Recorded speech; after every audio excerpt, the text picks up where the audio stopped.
1. Menelusuri konsep dan urgensi Pancasila sebagai sistem etika. A.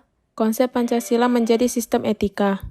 Etika merupakan cabang filsafat Pancasila yang dijabarkan melalui sila-sila Pancasila dalam mengatur perilaku kehidupan bermasyarakat, berbangsa, dan bernegara di Indonesia. Etika Pancasila cenderung mendekati pada pengertian etika kebijakan dalam sistem pemerintahan. Hal ini dikarenakan konsep deontologis dan teologis terkandung di dalam Pancasila. Deontologi artinya Pancasila mengandung kewajiban yang harus dilaksanakan oleh warga negara. Teleologi artinya Pancasila menjadi tujuan dari negara Indonesia.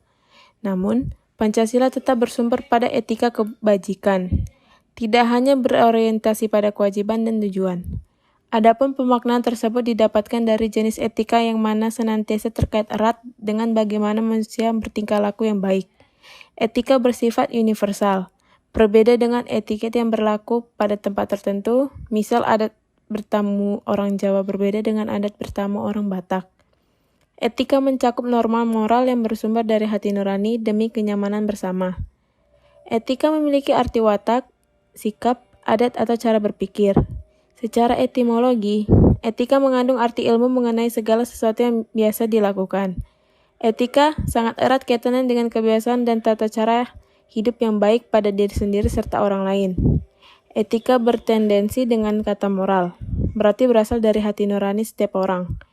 Pada intinya, etika adalah struktur pemikiran yang disusun guna memberi tuntunan kepada manusia dalam bersikap dan bertingkah laku. Pancasila sebagai sistem etika bersumber dari kehidupan masyarakat berbagai etnik di Indonesia. Selain itu, Pancasila sebagai sistem etika terdapat dalam norma dasar, Grundnorm, yang digunakan sebagai pedoman penyusun peraturan. Secara politis, Pancasila sebagai sistem etika mengatur masalah perilaku politikus yang berhubungan dengan praktik institusi sosial, hukum, komunitas, struktur sosial, politik, dan ekonomi. Dengan kata lain, para penyelenggara negara harus mencerminkan etika dari Pancasila. B. Urgensi Pancasila sebagai sistem etika. Pentingnya Pancasila sebagai sistem etika terkait dengan permasalahan yang dihadapi oleh bangsa Indonesia diantaranya 1. Masih terdapat kasus korupsi yang melemahkan sendi kehidupan negara. 2. Masih terdapat kasus terorisme yang mengatasnamakan agama sehingga menurunkan sikap toleransi dan menghambat integrasi nasional. 3. Masih terjadinya pelanggaran atas arti HAM dalam kehidupan bermasyarakat, berbangsa, dan bernegara. 4. Terdapat kesenjangan antara kelompok miskin dan kaya serta masih terdapatnya kaum marginal di beberapa wilayah yang merasa terasingkan. 5. Masih adanya ketidakadilan hukum dalam sistem peradilan Indonesia. 6. Banyak terjadi pengingkaran dalam pembayaran pajak, dan sebagainya.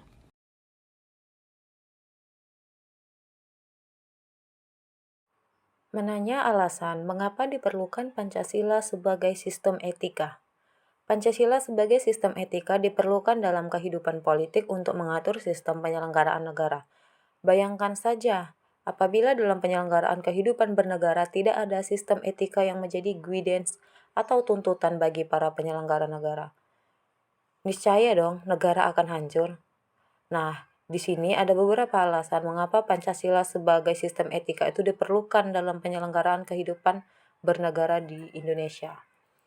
Nah, alasan pertama itu adalah korupsi akan merajalela karena para penyelenggara negara tidak memiliki rambu-rambu normatif dalam menjalankan tugasnya. Para penyelenggara negara tidak dapat membedakan batasan yang boleh dan tidak, pantas dan tidak, baik dan buruknya.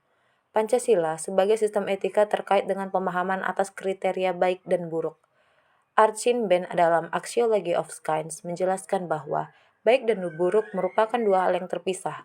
Namun, hal tersebut dalam kehidupan manusia artinya godaan untuk melakukan perbuatan buruk selalu muncul. Nah, alasan yang kedua itu ada dekadensi moral yang melanda kehidupan masyarakat, terutama pada generasi muda, sehingga membahayakan kelangsungan hidup bernegara. Generasi muda yang tidak mendapat pendidikan karakter yang memadai dihadapkan pada pluralitas nilai yang melanda Indonesia sebagai akibat globalisasi, sehingga mereka akan kehilangan arah. Nah, dekadensi moral itu terjadi ketika pengaruh globalisasi tidak sejalan dengan nilai-nilai Pancasila, tetapi justru nilai-nilai dari luarlah yang berlaku dominan. Nah, alasan yang ketiga itu ada pelanggaran hak-hak asasi manusia atau HAM. Dalam kehidupan bernegara di Indonesia, ditandai dengan melemahnya penghargaan seseorang terhadap pihak lain. Kasus-kasus pelanggaran HAM ini yang dilaporkan di berbagai media, ada penganiayaan terhadap pembantu rumah tangga atau PRT, penelantaran anak-anak yatim oleh pihak-pihak yang seharusnya melindungi, kekerasan dalam rumah tangga atau KDRT, dan banyak lainnya. Nah, semua itu menunjukkan bahwa kesadaran masyarakat terhadap nilai-nilai Pancasila sebagai sistem etika itu masih kurang berjalan maksimal. Nah, alasan yang keempat itu adanya kerusakan lingkungan yang berdampak terhadap berbagai aspek kehidupan manusia, seperti kesehatan, kelancaran penerbangan, nasib generasi yang akan datang, global warming, perubahan cuaca, dan banyak sebagainya. Nah, kasus-kasus tersebut menunjukkan bahwa kesadaran terhadap nilai-nilai Pancasila sebagai sistem etika belum mendapat tempat di hati masyarakat. Nah, masyarakat Indonesia dewasa ini cenderung memutuskan tindakan berdasarkan sikap emosionalnya, mau menang sendiri, keuntungan sesaat, dan tanpa memikirkan dampak yang ditimbulkan dari perbuatannya tersebut. Contoh yang paling jelasnya itu ada di Riau, yaitu pembakaran hutan sehingga menimbulkan kabut asap. Nah, oleh karena itu, Pancasila sebagai sistem etika perlu diterapkan ke dalam peraturan perundang-undangan yang menindak tegas para pelaku pembakaran hutan, baik pribadi maupun perusahaan yang terlibat.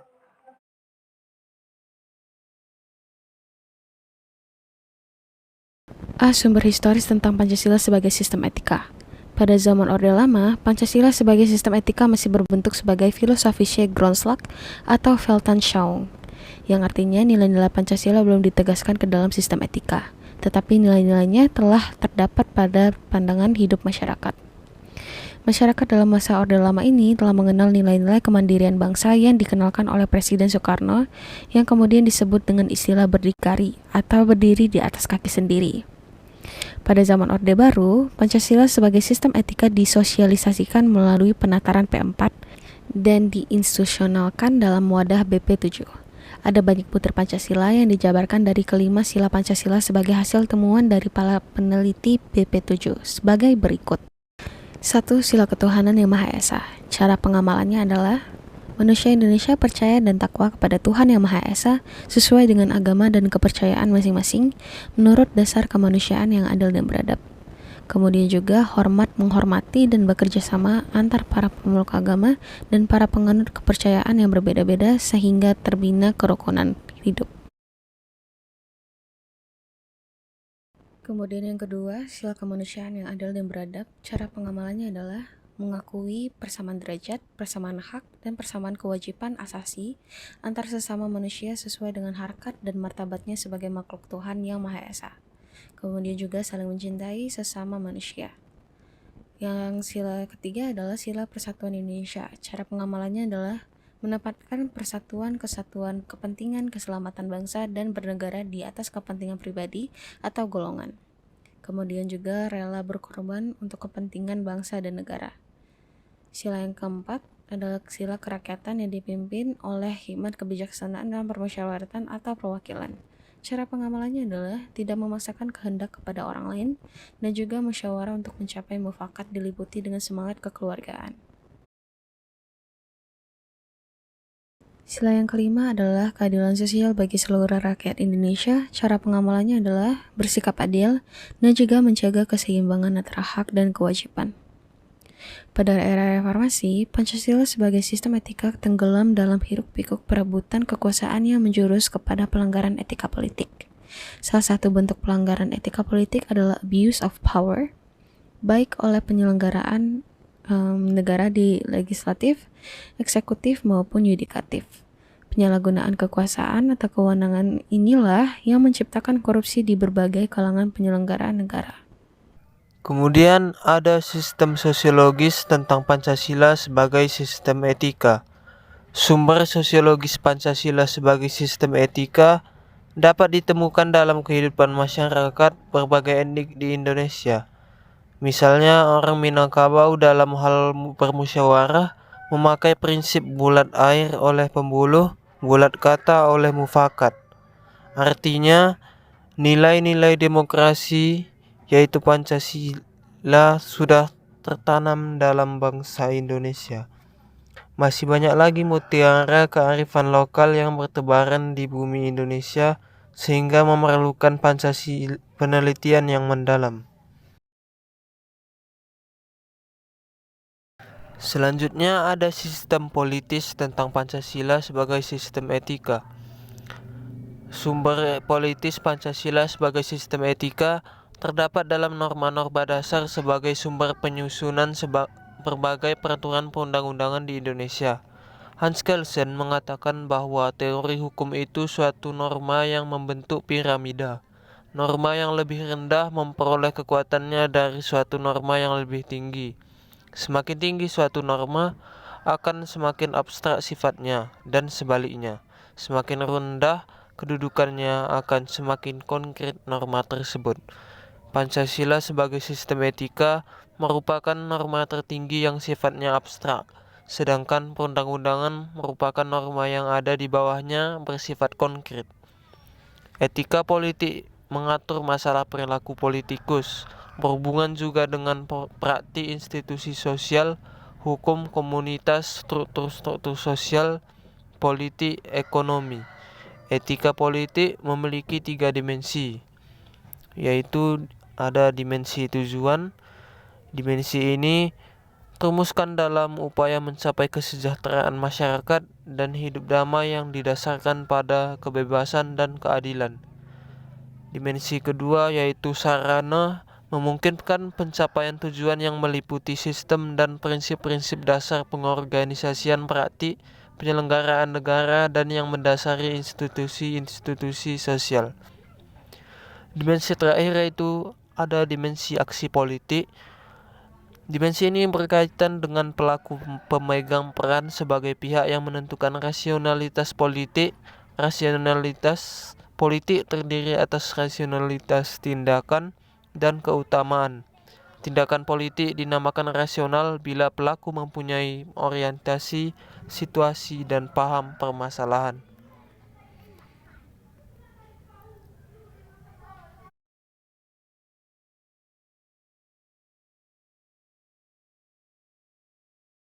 Yang keempat, membangun argumen tentang dinamika dan tantangan Pancasila sebagai sistem etika. Yang A, argumen tentang dinamika Pancasila sebagai sistem etika. Beberapa argumen tentang dinamika Pancasila sebagai sistem etika dalam penyelenggaraan pemerintahan di Indonesia dapat diuraikan sebagai berikut. Yang pertama, pada zaman Orde Lama, pemilu diselenggarakan dengan semangat demokrasi yang diikuti banyak partai politik, tetapi dimenangkan 4 partai politik, yaitu Partai Nasional Indonesia atau PNI, Partai Muslimin Indonesia atau Parmusi, Partai Nahdlatul Ulama atau PNU, dan Partai Komunis Indonesia atau PKI. Tidak dapat dikatakan bahwa pemerintahan di zaman Orde Lama mengikuti sistem etika Pancasila. Bahkan ada tudingan dari pihak Orde Baru bahwa pemilihan umum pada zaman Orde Lama dianggap terlalu liberal karena pemerintahan Soekarno menganut sistem demokrasi terpimpin yang cenderung otoriter. Yang kedua, pada zaman Orde Baru, sistem etika Pancasila diletakkan dalam bentuk penataran keempat. Pada zaman Orde Baru itu pula muncul konsep manusia Indonesia seutuhnya sebagai sistem cerminan manusia yang berperilaku dan berakhlak mulia sesuai dengan nilai-nilai Pancasila.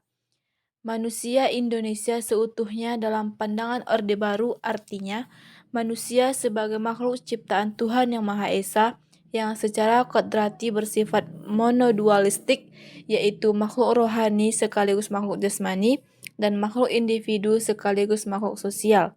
Manusia sebagai makhluk pribadi memiliki emosi yang memiliki pengertian, kasih sayang, harga diri, pengakuan, dan tanggapan emosional dari manusia lain dalam kebersamaan hidup. Manusia sebagai makhluk sosial memiliki tuntutan kebutuhan yang makin maju dan sejahtera. Tuntutan tersebut hanya dapat terpenuhi melalui kerjasama dengan orang lain, baik langsung maupun tidak langsung.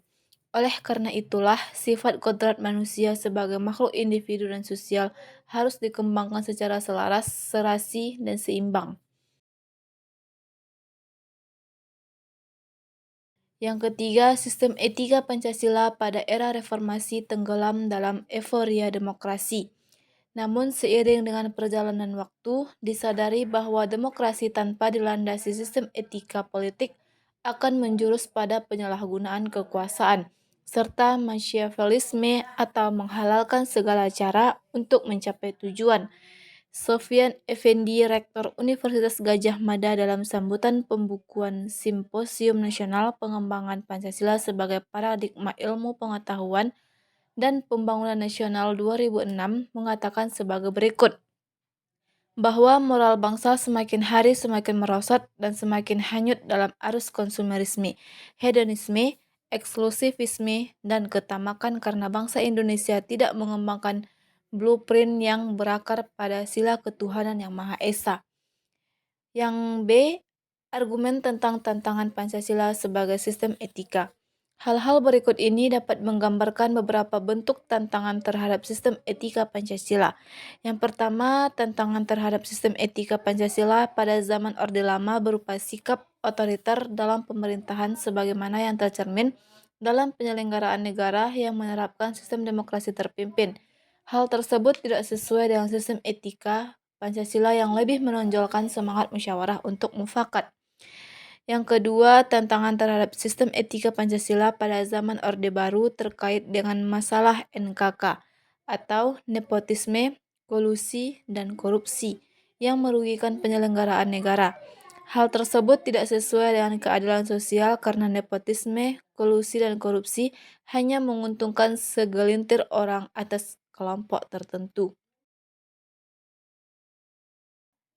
Yang ketiga, tantangan terhadap sistem etika Pancasila pada era reformasi berupa euforia kebebasan berpolitik sehingga mengabaikan norma-norma moral. Misalnya, munculnya anarkisme yang memaksakan kehendak dengan mengatasnamakan kebebasan berdemokrasi.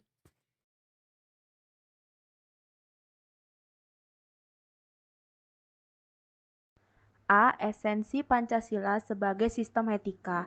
Hakikat Pancasila sebagai sistem etika terletak pada hal-hal sebagai berikut.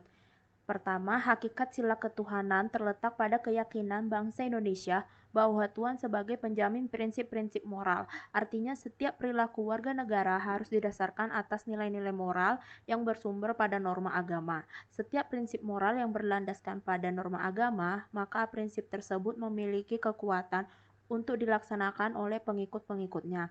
Yang kedua, hakikat sila kemanusiaan terletak pada actus humanus, yaitu tindakan manusia yang mengandung implikasi dan konsekuensi moral yang dibedakan dengan actus homini, yaitu tindakan manusia yang biasa. Tindakan kemanusiaan yang mengandung implikasi moral diungkapkan dengan cara dan sikap yang adil dan beradab sehingga menjamin tata pergaulan antar manusia dan antar makhluk yang bersendikan nilai-nilai kemanusiaan yang tertinggi, yaitu kebajikan dan kearifan. Yang ketiga, hakikat sila persatuan terletak pada kesediaan untuk hidup bersama sebagai warga bangsa yang mementingkan masalah bangsa di atas kepentingan individu atau kelompok. Sistem etika yang berlandaskan pada semangat kebersamaan, solidaritas sosial akan melahirkan kekuatan untuk menghadapi penetrasi nilai yang bersifat memecah belah bangsa. Yang keempat, hakikat sila kerakyatan terletak pada prinsip musyawarah untuk mufakat, artinya menghargai diri sendiri sama halnya dengan menghargai orang lain. Yang terakhir, hakikat sila keadilan sosial bagi seluruh rakyat Indonesia merupakan perwujudan dari sistem etika yang tidak menekankan pada kewajiban semata atau menekankan pada tujuan belaka, tetapi lebih menonjolkan keutamaan yang terkandung dalam nilai keadilan itu sendiri. B. Urgensi Pancasila sebagai sistem etika. Hal-hal penting yang sangat urgensi bagi pengembangan Pancasila sebagai sistem etika meliputi hal-hal sebagai berikut. Yang pertama, meletakkan sila-sila Pancasila sebagai sistem etika berarti menempatkan Pancasila sebagai sumber moral dan inspirasi bagi penentu sikap, tindakan, dan keputusan yang diambil setiap warga negara. Kedua, Pancasila sebagai sistem etika memberi guidance bagi setiap warga negara sehingga memiliki orientasi yang jelas dalam tata pergaulan baik lokal, nasional, regional maupun internasional. Yang ketiga, Pancasila sebagai sistem etika dapat menjadi dasar analisis berbagai kebijakan yang dibuat oleh penyelenggara negara sehingga tidak keluar dari semangat negara kebangsaan yang berjiwa Pancasila. Yang terakhir, Pancasila sebagai sistem etika dapat menjadi filter untuk menyaring pluralitas nilai yang berkembang dalam kehidupan masyarakat sebagai dampak globalisasi yang memengaruhi pemikiran warga negara.